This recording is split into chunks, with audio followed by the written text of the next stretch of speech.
শেষ বিকেলে পরিষ্কার আকাশটা হয়ে উঠেছে মেঘাচ্ছন্ন, সেই সাথে শীতল বাতাস বইছে প্রকৃতি জুড়ে। জড়ো হওয়া মেঘ, বয়ে চলা শীতল বাতাস যেন রৌদ্র ও তাপের অবসান ঘটিয়ে বৃষ্টির পূর্বাভাস। তপ্ত দিনের শেষ মুহূর্তে এক মুঠো প্রশান্তি। ঘরে এসির বাতাসের চাইতে প্রাকৃতিক শীতল বাতাস অন্যরকম প্রশান্তিদায়ক। যে প্রশান্তি অনুভব করতেই নিজের কক্ষের খোলা বারান্দায় এসে দাঁড়ায় আরোহী। খোলা চুল বাতাসে নড়ে চড়ে খেলায় মেতে উঠে। বেসামাল চুলগুলো এক হাতে কানের একপাশে গুজে নিল সে। অতঃপর নিচের দিকে দৃষ্টি নিক্ষেপ করতেই দেখে রাজ, নিবিড় ও তুষারকে নিয়ে শীতল হাওয়া গায়ে মাখছে সেও। ইগলটা লাফ দেওয়ার মতো একটু একটু উড়ে একবার নিবিড়ের কাছে, আরেকবার তুষারের কাঁধে গিয়ে বসছে, যেন তাদের সাথে খেলায় মেতেছে সে। যা দেখে আরোহীর নিজেরও খুব করে ইচ্ছা হচ্ছে ইগলটাকে কাছে এনে আদর করতে। মাঝে মাঝে এই ইচ্ছে জাগলেও তা চাপা দিয়ে রাখে সে। রাজকেও ইচ্ছের কথা জানেনি কখনো, কারণ তার মনে জমে থাকা ভয় ইগলটা যদি তাকে পা দিয়ে খামচে ধরে অথবা ঠোঁট দিয়ে চোখ তুলে ফেলে। যদিও ইগলটা পুরোপুরি পোষা হওয়ায় এমনটা কখনোই করবে না, তবুও শুরুতেই কেই বা সাহস করে এমন ঝুঁকি নেওয়ার। শীতল হাওয়া গায়ে মেখে তুষার ও নিবিড়কে নিয়ে একপাশে বসে রাজ। ইগলটাও বসে রাজের চেয়ারের পেছনের অংশটায়। রাজের মাথার দিকে তাকালে একসাথে পেছনে ইগলটাকেও দেখা যাবে এমন পজিশনে। একটা বড় ছাতার নিচে কাচের একটা গোল টেবিলের তিন পাশে চেয়ারে বসে রইল তিনজন। আরেকজন হলে পূর্ণ হতো টেবিলটা। সাকিব ঘরের ভেতর কোথাও যাওয়ার জন্য তৈরি করছে নিজেকে, কাজেই একজনের অভাবে অপূর্ণ রয়ে গেল টেবিলটা। নিজেকে প্রস্তুত করে নিয়ে রুম থেকে বেরিয়ে আসে সাকিব। মনে মনে বারবার প্রার্থনা করছে যেন আজ সামনে কেউ না পড়ে, কারণ এমনিতেও আজ নার্ভাস ফিল হচ্ছে তার। তবে তার প্রার্থনা হয়তো কবুল করেনি সৃষ্টিকর্তা। নিচে নামতেই সামনে পড়ে ফরিদ আন্টি। সাকিবের উপর নিচ চেয়ে নিল এক নজর। সাদা রঙের পাঞ্জাবির সাথে পরিপাটি ভাব, হাত ঘড়ির সাথে সানগ্লাসও আছে, যা ফরিদ আন্টির নজরে পড়তেই খুলে পাঞ্জাবির পকেটে ঢুকিয়ে নিল সে। চোখে মুখে পালাই পালাই স্পষ্ট। ক্ষীণ সন্দেহে সরু চোখে তাকায় ফরিদ আন্টি। জিজ্ঞেস করে, ব্যাপার কি? সাকিব মুহূর্তেই মিথ্যা গোছাতে না পেরে খানিকটা আমতা আমতা করে বলে, তেমন কিছু না আন্টি, একটু ছবি তুলবো ভাবছিলাম তাই।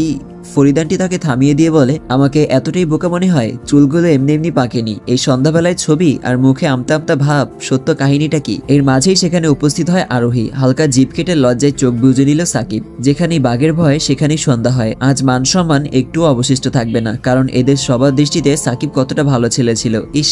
এদিকে নিবিড় ও তুষারকে নিয়ে ব্যবসায়িক বিষয়ে আলোচনায় ব্যস্ত রইল রাজ। বিজনেসের সকল দিক ইকবাল সানি সামলালেও নিবিড় ও তুষারও আছে গুরুত্বপূর্ণ দায়িত্বে। বেশিরভাগ সময় তারা নিজেদের কাজ ঘরে বসে সম্পন্ন করলেও প্রতিষ্ঠানগুলোর সাথে যোগাযোগ আছে প্রতিনিয়ত। রাজের দেওয়া 6 মাসের ট্রেনিং এর ফলস্বরূপ ভালোই প্রমাণ করেছে নিজেদের। তাদের আলোচনার মাঝেই বাড়ি থেকে বের হয় সাকিব। খুব পরিপাটি করেই নিজেকে তৈরি করেছে সে। তুষার তার লক্ষ্য করে হাত উঠিয়ে ডাক দেয় তাকে। তার ডাকে সাড়া দিয়ে এগিয়ে আসে সাকিব, তবে চোখে মুখে ব্যস্ততার ভাব। পাশ থেকে খানিকটা ভ্রু কুচকায় নিবিড়। সাকিবের হাব ভাব ভালো ঠেকছে না তার কাছে। সামনে এসে দাঁড়াতেই তুষার বলে, বস এখানে। আর এমন জামা এসে যে কই যাস তুই? সাকিব এক নজর ঘড়ির দিকে চেয়ে খানিকটা ব্যস্ত ভঙ্গিতে বলে, না ভাই, আপাতত বুঝতে পারছি না, একটা গুরুত্বপূর্ণ কাজ আছে। কি কাজ সেটা অন্তত বলে যা। গাইস, ওয়ানএক্স হচ্ছে সবচেয়ে বিশ্বস্ত বুকমেকার, যা পিএসজি এবং সিরিয়া অ্যাপের অফিসিয়াল পার্টনার, যেখানে আপনি cricket, football, tennis live match দেখতে এবং তাদের স্কোর ভবিষ্যৎবাণী করে সহজেই অর্থ উপার্জন করতে পারবেন। সেই সাথে বিএমডব্লিউ গাড়ি, আইফোন, ল্যাপটপ এবং আরো অনেক নগদ পুরস্কার জেতারও সুযোগ রয়েছে। এই অ্যাপটিতে আপনি crash, crystal, under and over 21 ইত্যাদি গেম খেলে সহজেই আয় করতে পারবেন। আপনি বিকাশ, নগদ, ব্যাংক, ক্রিপ্টো, পেপাল এবং অন্যান্য সহজ পদ্ধতির মাধ্যমেই সহজেই আপনার জেতা টাকা তুলতে পারবেন। এখানে আপনি 24 ঘন্টা 7 দিন গ্রাহক সহায়তা পাবেন। তাই এখনই পিন কমেন্টের লিঙ্ক ব্যবহার করে রেজিস্ট্রেশন করুন অথবা গুগলে ওয়ানএক্স সার্চ করে রেজিস্ট্রেশন করুন। আর হ্যাঁ, রেজিস্ট্রেশনের সময় আমার প্রোমো কোড ওয়ান মারুফ ব্যবহার করে প্রথমবার ডিপোজিটে 20,000 টাকা পর্যন্ত জেতার সুযোগ পান। কি কাজ সেটা অন্তত বলে যা।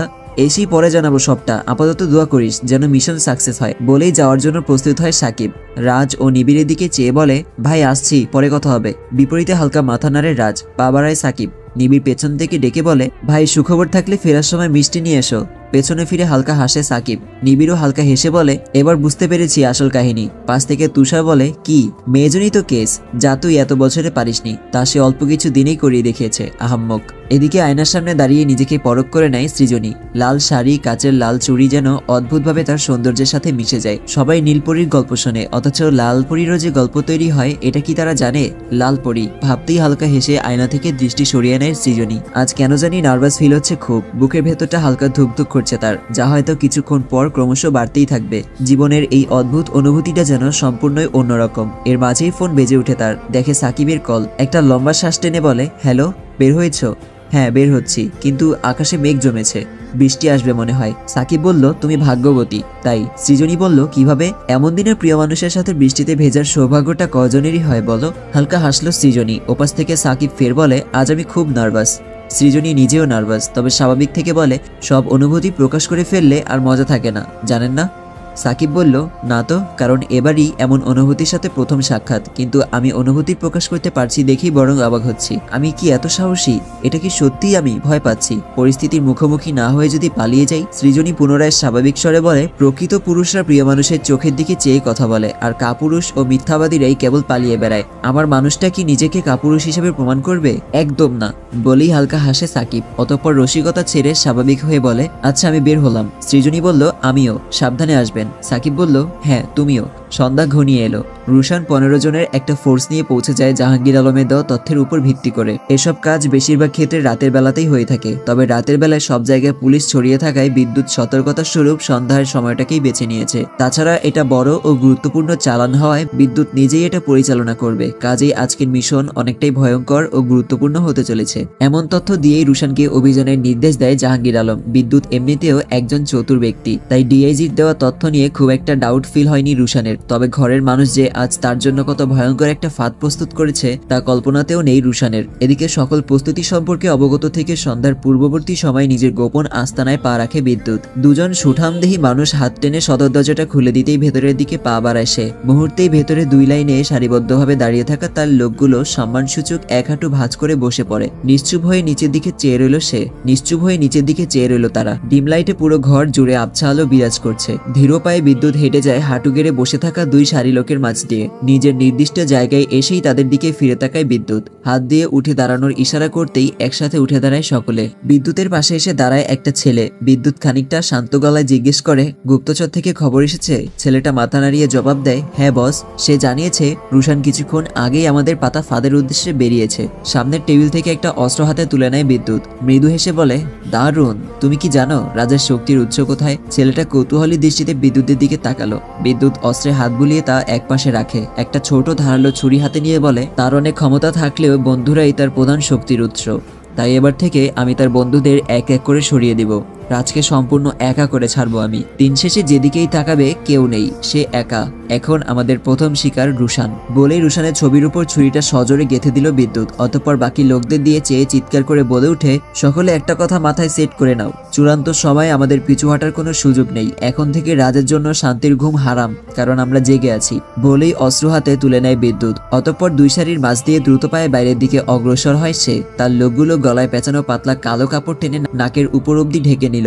অতঃপর 2 পাশ থেকে সারিবদ্ধভাবে একে একে বের হতে থাকে বিদ্যুতের পেছন পেছন, যেন কোনো সারিবদ্ধ একটা পিঁপড়ার দল, যারা তাদের রাজাকে অনুসরণ করে বের হচ্ছে একে একে। গাড়িতে বসে আছে সাকিব, আর মিনিট 10 পরই আসতে চলেছে সেই কাঙ্ক্ষিত সময়টা। ভাবতেই এক রোমাঞ্চকর অনুভূতিতে বুক কাঁপছে তার। এর মাঝেই সৃজনীর মেসেজ আসে, কোথায় আপনি? আমি চলে এসেছি। সাকিব এপাশ থেকে রিপ্লাই করে, এই তো, আর 10 মিনিট লাগবে। আচ্ছা, আমি অপেক্ষায় আছি। ড্রাইভারের দিকে তাকায় সাকিব, বলে উঠে, মামা একটু তাড়াতাড়ি চলেন। এর মাঝেই আরেকটা মেসেজ আসে তার ফোনে, তবে এটা সৃজনী না, ডিআইজি জাহাঙ্গীর আলমের পাঠানো একটা ছোট বার্তা।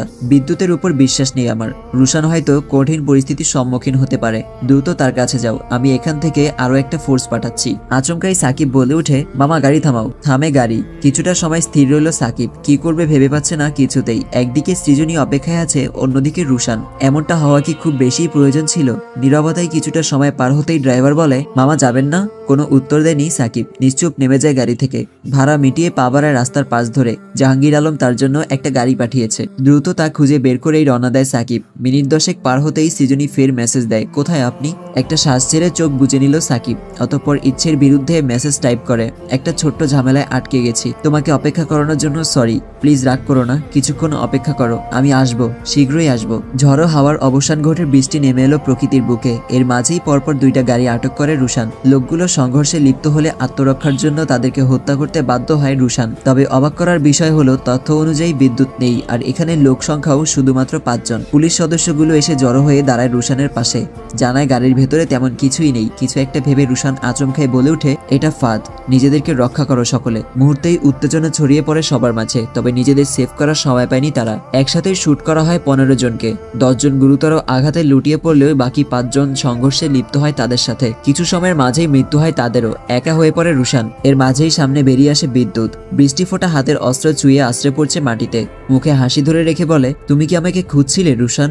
তার দিকে তাকায় রুশান। বিদ্যুৎ ফের বলে, কিন্তু তুমি হয়তো ভুলেই গেলে, তুমি ডালে ডালে চললে, আমি চলি পাতায় পাতায়। এর মাঝেই বিদ্যুতের লোকেরা চারদিক থেকে ঘিরে নেয় রুশানকে। আকাশের দিকে তাকায় রুশান, অস্পষ্ট স্বরে বলে, বিদ্যুৎ, আমি নিশ্চয়ই এর শেষ দেখে ছাড়ব। বলেই সামনে আগাতেই বিদ্যুতের লোকেরা পথ রোধ করে তার চারপাশে ঘুরে বড় বড় লাঠি হাতে বেধড়ক মারধর শুরু করে তারা। এতগুলো লোকের শক্তির কাছে হার মানতে হয় রুশানকে। রক্তাক্ত হয়ে রাস্তার পাশে বসে পড়তেই হাত উঠিয়ে থামতে বলে সকলকে। সরে যায় সবাই। বিদ্যুৎ রুশানের দিকে চেয়ে বলে, বুঝতেই পারছো, আমি না চাইলে তুমি আমার সামনে দাঁড়ানোরও যোগ্য নও। মাথা তুলে তাকায় রুশান। হিংস্র আক্রমণের সামনে আগাতে চাইলেই পাশ থেকে একজনের আঘাতে আছড়ে পড়ে সে। হাসে বিদ্যুৎ, যেন রুশানকে নিয়ে আজ ছেলে খেলায় মেতেছে সে। ছেলেটা পুনরায় রুশানকে আঘাত করতেই একটা বুলেট এসে আঘাত করে তার কপালের মাঝ বরাবর। কয়েক সেকেন্ডের মাঝেই রুশানের সামনে আছড়ে পড়ে সে। বৃষ্টি মাখা রাস্তা ধরে এগিয়ে আসে একটা গাড়ি, যার মাঝ থেকে একটা ছেলের মাথা বের হয়ে পিস্তল তাক করা তাদের দিকে, যা পুনরায় চালাতেই আরেকজন লুটিয়ে পড়ে। মুহূর্তেই আতঙ্কিত হয়ে আশেপাশের গাছগুলোর আড়ালে দাঁড়িয়ে যায় লোকগুলো। গাড়ি এসে থামে রুশানের সামনে। মুষলধারের বৃষ্টি নামছে তখন। এক হাতে গুলি চালাতে চালাতে অন্য হাতে রুশানকে ধরে গাড়িতে তুলে নিল সাকিব। তাকে দেখে বিস্মিত হয় রুশান। ব্যথায় হালকা চোখ বুজে বলে ওঠে, এখানে কি করছো? ডিআইজি স্যার সতর্কবার্তা স্বরূপ পাঠিয়েছে আমায়। আরো একটা ফোর্স আসছে, আপনি দ্রুত চলে যান। বলেই গাড়ির দরজা বন্ধ করে পুনরায় গুলি চালায় সাকিব। আকাশ সহ লোকগুলোকে গাছের আড়াল থেকে বের হওয়ার সুযোগই দিচ্ছে না সে। জানালা দিয়ে রুশান হাত বাড়িয়ে সাকিবকে ধরে বলে, উঠে পড়ো সাকিব। সাকিব বলে, আমি উঠলে ওরাও পেছনে গাড়ি নিয়ে তাড়া করবে, তখন আমরা দুজনই মারা পড়বো। প্লিজ দ্রুত চলে যান, আমি ব্যস্ত রাখছি তাদের। রুশান পুনরায় তাকে ধরে দ্রুত গলায় বলে ওঠে, তোমাকে মৃত্যুর মুখে রেখে আমি একা যাব, এটা কি করে ভাবলে? মরলে একসাথেই মরবো। আমি আদেশ করছি, উঠে পড়ো। সাকিব গুলি চালাতে চালাতে বলে, মরলে আপনাকে সেভ করে মরবো, আর যদি বেঁচে থাকি তাহলে আপনার আদেশ অমান্য করার জন্য আমাকে শাস্তি দিবেন, আমি মাথা পেতে নিব। বলেই ড্রাইভারকে দ্রুত যেতে বলে একটানে অনেক দূরে যায় সে। সাকিব ক্ষণিকের যুদ্ধের মাধ্যমে ব্যস্ত রাখে সকলকে। যেই বের হওয়ার চেষ্টা করেছে তার দিকেই গুলি ছুড়েছে সে। বিদ্যুৎ গাছের আড়াল থেকে চিৎকার করে বলে ওঠে, এই আপদটা হাজির হলো কোথা থেকে? কথাটা বলে মাথা বের করার চেষ্টা করতেই তার সামনে গাছটা এসে আঘাত করে একটা বুলেট। পুনরায় গাছের আড়ালে লুকিয়ে চোখ মুখ বুজে নেয় সে। ততক্ষণে রুশানের গাড়ি পৌঁছে যায় ধরাছোঁয়ার বাইরে। 3টি পিস্তলের বুলেট শেষ হয়ে আসে সাকিবেরও। 2টি সাথে করে এনেছিল সে। একটা বুলেট শেষ হতেই সেটা ফেলে রুশানেরটা নিয়েছিল সে। এখন তাও শেষ। সব শেষ হতেই আশেপাশে তাকায় সাকিব। নিজের মাঝে বিড়বিড় করে বলে ওঠে, ডিআইজি স্যারের ফোর্স কোথায়? তারা এখনো আসছে না কেন?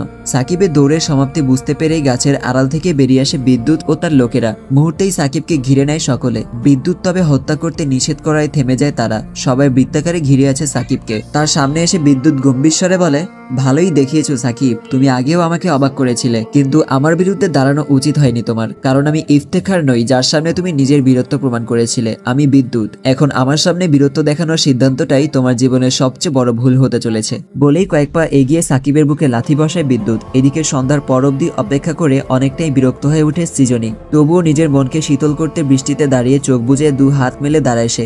মুহূর্তের বৃষ্টির ফোঁটাগুলো আপন করে নেয় তাকে। সেই সাথে কানে বেজে ওঠে সাকিবের বলা কথাটি, এমন দিনে প্রিয় মানুষের সাথে বৃষ্টির ভেজার সৌভাগ্যটা কয়জনেরই হয় বলো? কিন্তু তার পাশে সাকিব নেই। বিদ্যুৎ থেকে একের পর এক প্রাপ্ত আঘাতে ক্লান্ত হয়ে উঠেছে সে। তার লড়াকু কৌশল খুব একটা প্রাধান্য পেল না বিদ্যুতের সামনে। এতে অবাক হয়নি সাকিব, কারণ সবার মুখেই শুনে এসেছিল বিদ্যুৎ অনন্য। ক্লান্তিতে বৃষ্টি ভেজা রাস্তায় এক হাতে ভর করে বসে রইল সাকিব। বিদ্যুতের লোকগুলো চারপাশে এক হাঁটু ভাঁজ করে বসে আছে বৃত্তাকারে। তাদের হাতে থাকা বড় অস্ত্রগুলো খাড়া করে মাটিতে রেখে উপরের অংশে কপাল ছুঁয়ে অনুগত সৈন্যকের ন্যায় পরপর শ্বাস ছেড়ে চারিদিকে তাকায় সাকিব। নিজের কোনো মানুষ নেই। বৃত্তাকারে এক হাঁটু রাস্তায় ছুঁয়ে নিচু দৃষ্টিতে বসে থাকা লোকগুলো সবাই বিদ্যুতের পোশাক কুকুর, যার মাঝখানে সে একা।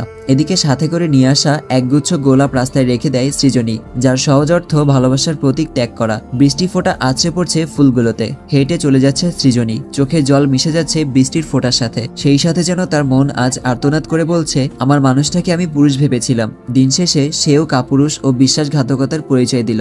তবে আমার আফসোস নেই, আফসোস তার, কারণ সে আর কখনোই এই সৃজনীর কল্পনায় থাকবে না। তার প্রতি সকল অনুভূতি আমি হৃদয় থেকে মুছে নিব, কারণ সে একজন কাপুরুষ বিশ্বাসঘাতক। বৃত্তের ঠিক মাঝখানে সাকিব। তার সামনে ক্ষিপ্ত হয়ে হাঁটছে আকাশ। চোখে মুখে রুশানকে মারতে না পারার ক্রোধ। সেই তীব্র ক্রোধে হিংস্র আক্রমণের ন্যায় পুনরায় আঘাত করে সাকিবকে। ফুটবলের মতো মাথায় লাথি বসাতেই ছিটকে রাস্তায় গড়াগড়ি খায় সাকিব। বৃষ্টি জমা রাস্তায় মুখ থুবড়ে পড়ে সে। উঠে দাঁড়ানোর শক্তিটুকুও অবশিষ্ট নেই তার। চোখের সামনে ভেসে উঠে সৃজনীর মুখটা। হয়তো এখনো অপেক্ষায় আছে সে, তবে আর আর ফেরা হবে না হয়তো। ক্লান্তিতে দু চোখ বুজে নিয়ে একটা শ্বাস ছেড়ে বলে, আমাকে ক্ষমা করে দিও সৃজনী, হয়তো আর কখনোই তোমার সামনে দাঁড়িয়ে ভালোবাসি শব্দটা বলার সুযোগ হবে না, হয়তো আর কখনোই তোমার সামনে দাঁড়িয়ে ভালোবাসি শব্দটা বলার সুযোগ হবে না, কিন্তু আমি তোমাকে ভালোবাসি। আমি হারিয়ে গেলেও এই সত্যটা জীবনের শেষ অবধি মনে রেখো, সত্যিই খুব ভালোবাসি তোমাকে। সন্ধ্যার পর থেকে মুষলধারে বৃষ্টি নামছে, থামার নাম নেই একটুও।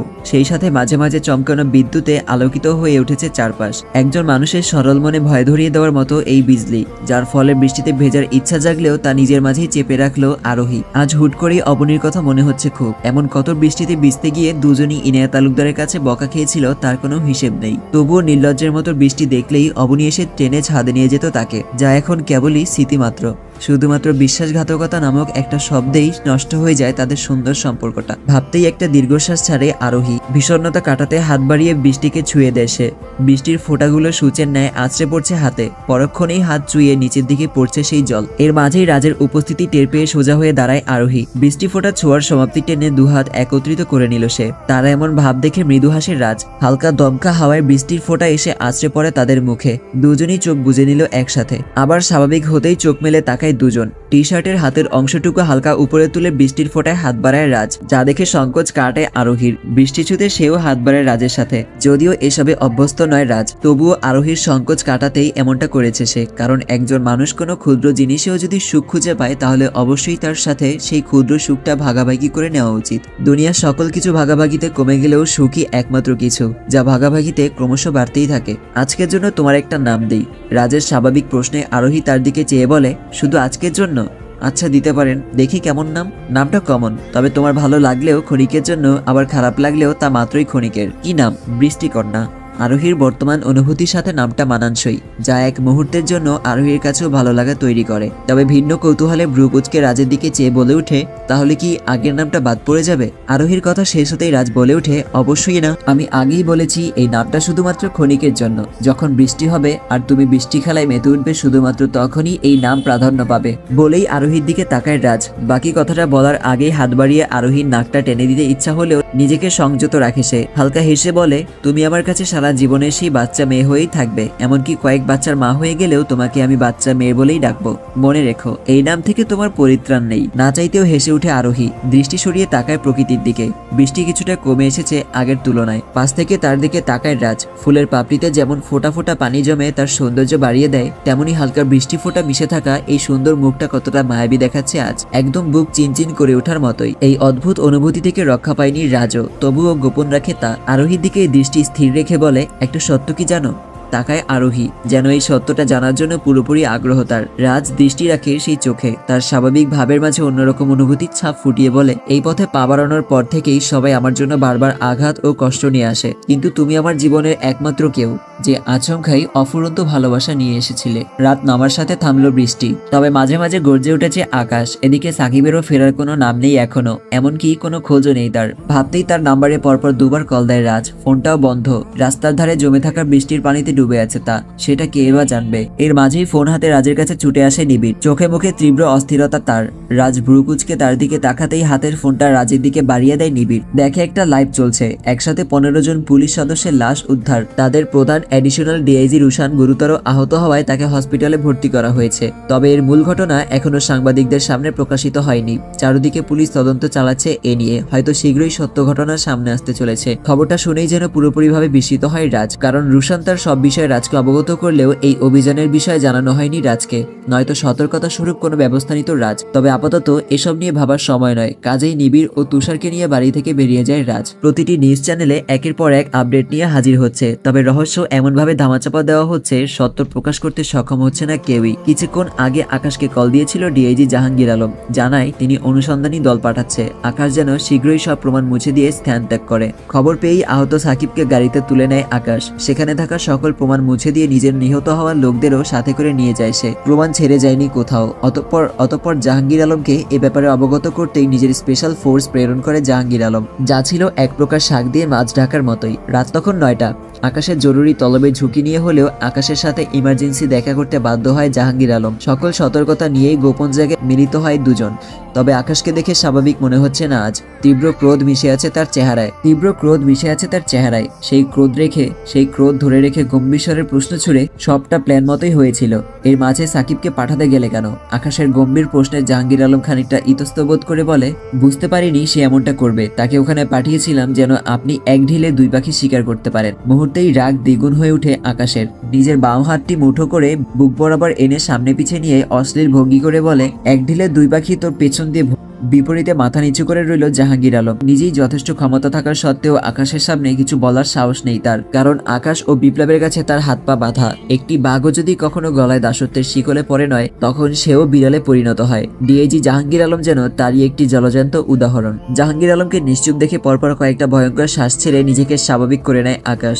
নিজের ক্রোধকে দমিয়ে নিয়েছে সে। জাহাঙ্গীর আলমকে যদি তার প্রয়োজন না হতো, তাহলে হয়তো আজই জাহাঙ্গীর আলমের জীবনের শেষ দিনটি ঘনিয়ে আসতো। তবে আপাতত জাহাঙ্গীর আলমকে প্রয়োজন তার। ভেবেই থপ করে এক হাতে জাহাঙ্গীর আলমের গলার নিচে শার্টের অংশ মুঠো করে ধরে আকাশ হেঁচকা টানে তাকে সামনে এনে হিংস্র স্বরে বলে, রুশান এখন হসপিটালে ভর্তি, কিন্তু সেখান থেকে সে জীবিত বের হবে না। যেভাবেই হোক রুশানের মৃত্যুর খবর চাই আমি। বলেই ধাক্কা দিয়ে জাহাঙ্গীর আলমকে দূরে সরিয়ে নেয় আকাশ। অতঃপর হাত দিয়ে তাড়িয়ে দেওয়ার মতো ইশারা করেই বলে উঠে, এখন দূর হও আমার সামনে থেকে। নীরবে চলে গেল জাহাঙ্গীর আলম। তার সেখানে আর সময় নষ্ট করেনি আকাশও। আপাতত তার চেয়েও গুরুত্বপূর্ণ কাজ আছে তার, আর তা হলো শুভ। কিছুক্ষণ আগে একজন লোককে খবর দিল শুভকে একটা নির্দিষ্ট জায়গায়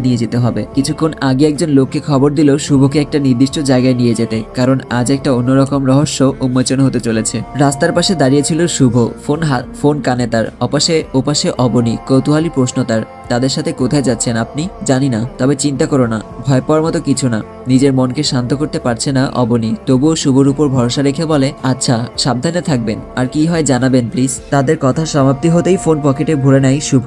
রাস্তার পাশে দাঁড়িয়ে কিছু সময় অতিবাহিত হতেই একটা গাড়ি এসে হার্ট ব্রেক করে তার সামনে। দরজা খুলে দিতেই দেখে ভেতরে আকাশ। শুভর দিকে চেয়ে বলে, উঠে পড়ো। প্রশ্ন করেনি শুভ, অজান্তে কিছু একটা ঘটছে ভেবেই গাড়িতে উঠে বসে সে। মুহূর্তেই দরজা লাগিয়ে ফের টান দিল গাড়ি। ভেতরে একজন কালো কাপড় দিয়ে শক্ত করে বেঁধে দিল শুভর চোখ, কারণ গোপনীয়তা ও সতর্কতার বিষয়ে আকাশ সবসময় সতর্ক। এদিকে রুশানকে ভর্তি করা হসপিটালে পৌঁছে যায় রাজ। ভেতরে সবার প্রবেশ নিষিদ্ধ ঘোষণা করলেও রাজকে আটকায়নি কেউ। ভেতরে প্রবেশ করেই দেখে ক্লান্তিতে গায়ে লিয়ে শুয়ে আছে সে। মাথা ও হাত পায়ের কিছু অংশ ব্যান্ডেজ করা তার। রাজকে দেখে উঠে বসতে চাইলেও ব্যর্থ হয় সে, যেন শক্তি অবশিষ্ট নেই তার। ডাক্তার বিশ্রামের জন্য ঘুমের ইঞ্জেকশন দিতে চাইলেও নিষেধ করেছিল রুশান, কারণ এখন বিশ্রামের নামে বিছানায় পড়ে থাকার সময় নয়। তার পাশে বসে রাজ। কিভাবে কি ঘটেছিল জানতে চাইলেই সবটা খুলে বলে রুশান। আকাশের জন্য ফাঁদ প্রস্তুত করে কিভাবে নিজেই ফাঁদে পড়ে গেল বুঝতে পারছে না রুশান নিজেও। সব তো ঠিকঠাক ভাবেই হচ্ছিল। সবটা শুনে খানিকটা নীরব রইল রাজ। নিজের উপস্থিত বুদ্ধি মুহূর্তেই বুঝে নেয় এই প্ল্যান অনেকটাই পরিকল্পিতভাবে সাজানো হয়েছে, যা খুঁজে বের করতে হলে এর শুরু থেকেই তদন্ত করতে হবে।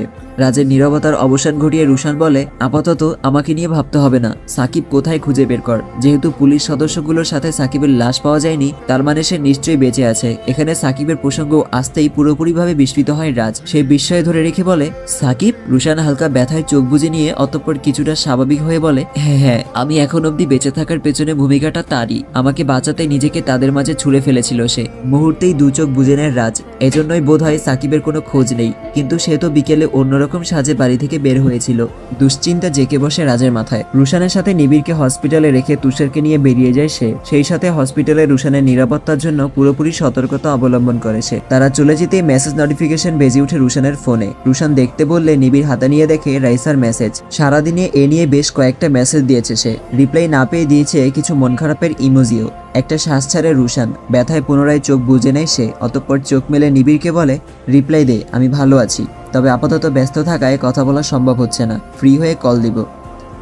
মেসেজটা টাইপ করার পূর্বে রুশানের দিকে তাকায় নিবিড়। একজন ছেলে কত সুন্দরভাবে নিজের কষ্ট লুকিয়ে রাখতে জানে। মৃত্যুর মুখ থেকে বেঁচে ফিরেও মিথ্যা বলতে পারে, ভালো আছি।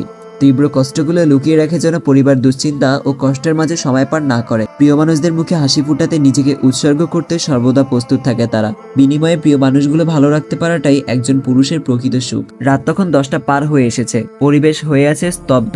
হয়তো আর বৃষ্টি হওয়ার সম্ভাবনা নেই খুব একটা। এর মাঝেই নিলয়কে নিয়ে একটা অচেনা বাড়িতে প্রবেশ করে আকাশ। সাকিবকেও হাত পা বেঁধে রাখা হয়েছে সেখানে। তার পাশে পায়ের উপর পা তুলে সিগারেট টান বসাচ্ছে ইব্রাহিম তালুকদার। একজন এসে চোখের কাপড় খুলে দিল নিলয়ের। চোখ মেলে তাকাতেই দেখে ইব্রাহিম তালুকদার একটা অচেনা বাড়ির বাইরে ভেজা ঘাসের উপর দাঁড়িয়ে নিলয়। উপরে খোলা আকাশ মেঘ কেটে একটু একটু পরিষ্কার হতে চলেছে। এতটুকু খুব একটা বিস্মিত হয়নি নিলয়। সে আগেই আন্দাজ করতে পেরেছিল তাকে এমন কোথাওই নিয়ে আসা হচ্ছে, বাট কারণটা অজানা। এর মাঝেই একপাশে সাকিবকে বাধা দেখে পুরোপুরিভাবে বিস্মিত হয় সে। নিজের মাঝে অস্পষ্ট স্বরে বলে ওঠে সাকিব। তবে নিজের সেই বিস্ময় প্রকাশ করেনি নিলয়। ইব্রাহিম তালুকদার উঠে তার সামনে এসে দাঁড়িয়ে বলে, আমার বিশ্বস্ত সঙ্গী, এতদিন তোমাকেই খুব বেশি মিস করছিলাম।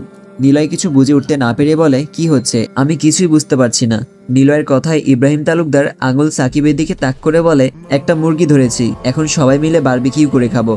বলেই হেসে উঠে ইব্রাহিম তালুকদার। অতঃপর পা বাড়িয়ে সাকিবের সামনে গিয়ে দাঁড়ায়। আকাশ পাশের একটা টেবিল থেকে গ্লাসে মদ ঢেলে সাকিবের দিকে চেয়ে বলে, তোমার জন্য কি একটা বানাবো, যেন নিজের জীবনের শেষ সময়টাও একটু এনজয় করতে পারো। বিপরীতে হাত পা বাঁধা ও মাটিতে বসে থাকা অবস্থায় আকাশের দিকে তাকায় সাকিব। অতঃপর বলে, হারাম মাত্রই হারাম, আর আমি মুসলিম আলহামদুলিল্লাহ। সাকিবের দিকে তাকায় আকাশ, স্বাভাবিক স্বরে বলে, তোমার কি মনে হয় আমি মুসলিম নই? সাকিব ফের বলে, মুসলিম আর মুনাফিকরা কখনো এক হয় না।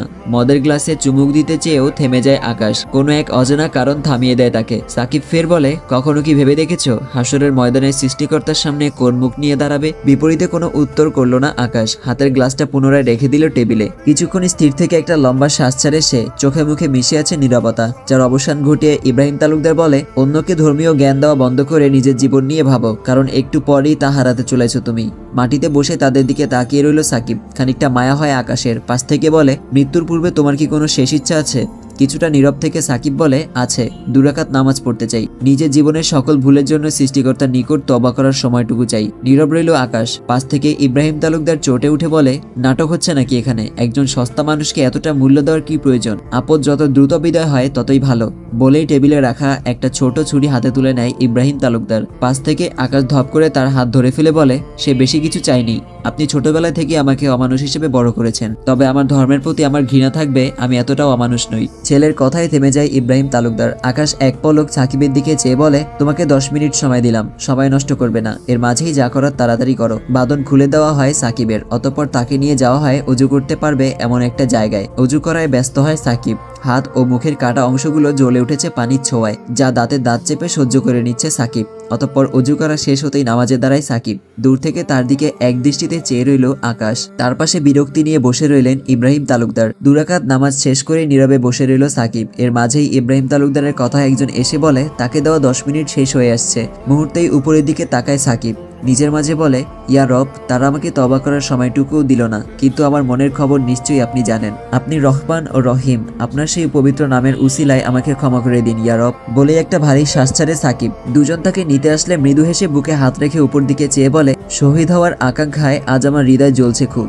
যদি মৃত্যু হয় আমাকে শহীদ হিসেবে কবুল করে নিন। এর মাঝেই ইব্রাহিম তালুকদার পুনরায় বলে উঠতেই দুজন ধরে উঠায় সাকিবকে, নিয়ে যায় তাদের সামনে। নিলয় ঠায় দাঁড়িয়ে রইল সেখানে, চারপাশে অস্ত্রধারী লোক দাঁড়িয়ে। আজ সাকিবের চেয়েও নিজেকে অসহায় মনে হচ্ছে খুব। এর মাঝেই ইব্রাহিম তালুকদার তাকায় তার দিকে। নিলয় এর মানে বুঝতে পেরে নিজের মাঝে বলে ওঠে, এমনটা করবেন না, তার চেয়ে বরং আমাকেই মেরে ফেলুন। কিন্তু তার ভাবনাটাই সত্য প্রমাণিত হলো। ইব্রাহিম তালুকদার তার দিকে ছুরিটা বাড়িয়ে দিয়ে বলে, সাকিবের জীবন নেওয়ার দায়িত্বটা আমি তোমাকে দিচ্ছি। বলেই নিলয়ের হাতে ছুরিটা ধরিয়ে দেয় ইব্রাহিম তালুকদার। নিলয়কে এখানে নিয়ে আসার কারণটা মূলত এটাই, যা ছিল আরাফের প্ল্যান মোতাবেক নিলয়কে পরীক্ষা করা। সেদিন আকাশকে ধরতে যাওয়ার পর নিলয় রুশানকে সাহায্য করার বিষয়টা নীরবে লক্ষ্য করেছিল আরাফ। সে কি রুশানকে সাহায্য করেছে নাকি আরাফের আদেশ মানছে তা নিয়ে সন্দেহ তৈরি হয়েছিল, যা নিশ্চিত হতেই সাকিবকে নিয়ে এমন পরিকল্পনা সাজায় সে। আজ নিলয় সাকিবকে না মারলে সেও তাদের দলের বলে প্রমাণিত হবে। অতঃপর দুজনকেই হত্যা করা হবে, আর সে সাকিবকে মেরে ফেললে তার উপর থেকে সন্দেহ দূর হবে। এখন সবটা নিলয়ের সিদ্ধান্তের উপর নির্ভর করে। ছুরিটা হাতে নিয়ে দাঁড়িয়ে রইল নিলয়। জীবনে এই প্রথমবার বুকটা কাঁপছে তার, খুব করে কাঁপছে। এমন পরিস্থিতিতে তার কি সিদ্ধান্ত নেওয়া উচিত? চোখে ভাসে সাকিবের সাথে পরিচয়ের মুহূর্তগুলো। এক রাত, দুজন নির্জনে হাত মিলিয়ে পরিচয়। অতঃপর সকলের রাজের উপর নজর রাখলে সাকিব হয় রাজের সাথে যোগাযোগের মাধ্যম। ধীরে ধীরে অনেকটাই আপন হয়ে ওঠে তারা। অথচ আজ সাকিব বুঝতে পারে নিলয়ের মনের অবস্থা। এটাও বুঝতে পারে আজ নিলয় ধরা পড়লে রাজের পক্ষে তাদের ধ্বংস করা অনেকটাই কঠিন হয়ে দাঁড়াবে। কিন্তু এর বিপরীতে নিজের জীবন দিতে সে সর্বদা প্রস্তুত। ভাবতে মুহূর্তেই নিলয়ের দিকে তাকায় সাকিব। অপরিচিত ভঙ্গিতে বলে, যারা সত্যের পথে অটল থাকে মৃত্যু তাদের জন্য উপহার স্বরূপ। মৃত্যুর ভয় কখনোই তাকে কাবু করে না। আমাদের অনুগত্য একমাত্র আল্লাহর প্রতি, তিনি ব্যতীত আমরা কারো কাছেই মাথা নত করি না। তোমাদের মতো শত জালিম জেগে উঠলেও তাদের দমন করতে আল্লাহর সৈনিকরাও নিশ্চয়ই আছে। একজন মরলে আরেকজন আসবে, যারা কখনোই মৃত্যুকে ভয় করে না। বলেই থামে সাকিব। ইব্রাহিম তালুকদার আকাশের দিকে তাকাতেই পিস্তল হাতে তুলে নেয় আকাশ। নিলয় থামলেই হত্যা করা হবে দুজনকে, যা লক্ষ্য করেই কয়েক পা এগিয়ে নিলয়ের সামনে এসে দাঁড়ায় সাকিব। ফের বলে উঠে, হত্যা করো আমাকে, আমার মরতে একটু আপত্তি নেই, কিন্তু মনে রেখো তোমাদের সমাপ্তি খুব শীঘ্রই হবে, শীঘ্রই। এখন গর্বের সাথে হত্যা করো আমায়। বলেই চোখ বুজে নেয় সাকিব। শান্তস্বরে উচ্চারণ করে, লা ইলাহা ইল্লাল্লাহু মুহাম্মাদুর রাসূলুল্লাহ। মুহূর্তেই লম্বা একটা শ্বাস নিয়ে ছুরি দিয়ে সাকিবকে আঘাত করে বসে নিলয়। চোখ বুজে নেয় সাকিব। কিছু সময়ের মাঝেই মুখ দিয়ে রক্ত বের হয়ে আসে তার। নিলয়ের কাঁধে মাথা টেকায় সে। চোখ জোড়া চিকচিক করে ওঠে নিলয়ের। অশ্রুকণা গড়িয়ে পড়তে চাইলেও কেউ দেখার আগে বৃদ্ধাঙ্গুল দিয়ে তা মুছে দিল সাকিব। অতঃপর নিলয়ের কাঁধ থেকে বুক ঘেঁষে থপ করে মাটিতে বসে পড়ে সে। খিঁচুনির সাথে গাল দিয়ে একদলা রক্ত বেরিয়ে আসে তার। কিছু সময়ের মাঝেই ঘাসের উপর শুয়ে পড়ে সে, কাতরাচ্ছে মৃত্যুর যন্ত্রণায়। এমন মুহূর্তে সেখানে দাঁড়িয়ে থাকাটাও যেন কঠিন সাধ্য হয়ে উঠেছে নীলের কাছে। সাকিবের রক্তে লাল হয়ে আছে তার শরীরের কিছু অংশ। তার সামনে এগিয়ে আসে ইব্রাহিম তালুকদার। কাঁধে এক হাত রেখে বলে, ভালো করেছো, যাও গিয়ে ফ্রেশ হয়ে কাপড় চেঞ্জ করে নাও। হালকা মাথা নেড়ে ভেতরে চলে যায় নিলয়। ওয়াশরুমে প্রবেশ করেই দরজা লাগিয়ে দেয় সে। শাওয়ারটা অন করে তার নিচে দাঁড়ায় সে। ক্লান্তিতে ধপ করে দেওয়ালে হাত রেখে নিজেকে সামলে নেয়। পরপর শ্বাসে চোখ দিয়ে অশ্রু গড়িয়ে পড়ে তার, যা ধুয়ে দিচ্ছে পানি। জীবনের শেষ কবে কেঁদেছিল মনে নেই তার, কিন্তু আজ অবাধ্য চোখের জল আটকে রাখা সম্ভব হচ্ছে না কিছুতেই। এদিকে ঘাসের উপর পড়ে আছে সাকিবের নিথর দেহ। চোখ মেলে খোলা আকাশের দিকে তাকিয়ে আছে সে, তবে লাশ হয়ে। জীবনে আর সফল বেশে বাবা মায়ের কাছে ফিরে যাওয়া হয়নি তার, হয়তো ফিরবে লাশ হয়ে। জীবন এমনই নিষ্ঠুর, মৃত্যুতে থমকে যায় হাজারো মানুষের স্বপ্ন, নিমিষেই তার অস্তিত্বকে বিলীন করে দেয়। যেভাবে আজ হারিয়ে গেল সাকিব নামের ছেলেটিও। একটা পাখি ডানা মেলে উড়ে যায় তার উপর দিয়ে, সেই ঝাপটানো ডানা যেন আজ আকাশে একটা চরম সত্য ছড়িয়ে দিচ্ছে, কুল্লু নাফসিল যায়কাতুল মাউত।